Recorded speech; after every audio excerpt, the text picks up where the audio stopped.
Hi, my name is Wendy Whitcomb Marsh, but you can call me Wendy, or Dr. Wendy if you like. In this second control video, we'll talk about why people sometimes lose control. There are a lot of reasons why people lose control of themselves and different ways of being out of control.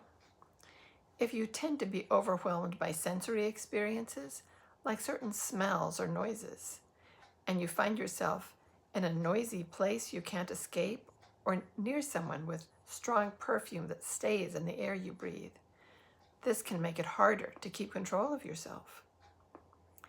If you are someone who prefers to be alone or with small groups, but you have to spend time in a large crowd or a busy office, the social overload can make it harder to maintain control. If you need extra time to process auditory input, and people keep asking you questions or telling you what to do faster than you can think, that can add to the buildup of emotions ready to explode. And if you really, really want to do something you love, and someone tells you, no, you can't do that right now, it can be so frustrating. If several of these things are happening all at once, it can be hard to control your reactions. Hard, but not impossible. Sometimes, though, in that moment, before you know it, you've lost control. So, what emotions can trigger losing control? There are several different feelings that can make it harder to maintain your self-control. It's okay to have these feelings, but it's not okay to act out or lose control.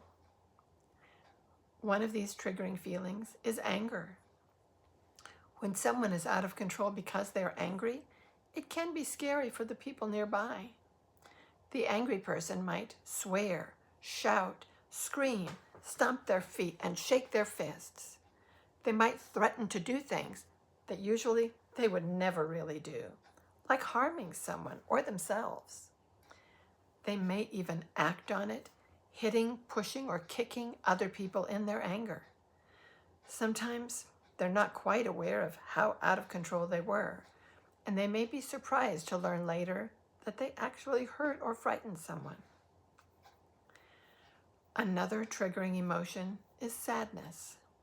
Being out of control due to extreme sorrow or disappointment can include loud, prolonged crying or screaming. The person seems to be inconsolable. They cannot stop crying, even when the people who love them try to comfort them. Sometimes, being out of control with sadness can look exactly like anger. Other people might not realize that you're not mad at them, you're just really, really sad. Another feeling that can trigger outbursts is fear. Someone who's highly anxious or afraid, who feels like they're in danger, even when others don't think the situation is dangerous, can lose control. They may panic, run away, or try to hide.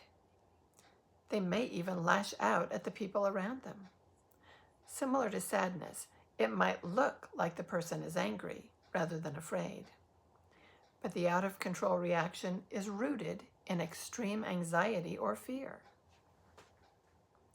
Regardless of whether the outburst is related to anger, sadness, or fear, it is never okay to lose control and lash out. Knowing what feelings tend to trigger your own extreme reactions and send you out of control is an important first step in learning how to better control your own behavior. You have the right to feel however you feel. Remember, you have every right to feel your own feelings and emotions, whatever they are.